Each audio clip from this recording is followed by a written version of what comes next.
Hello, my name is Dennis, and now I'll show you how to permanently delete your Instagram account in 2021.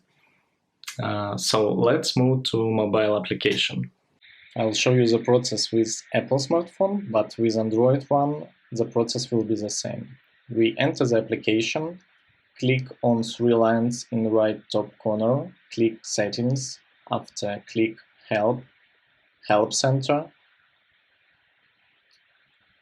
On the web page, we search Delete. In drop-down, after we choose How do I delete my Instagram account? Then you have to scroll down the page, click on Delete your account link.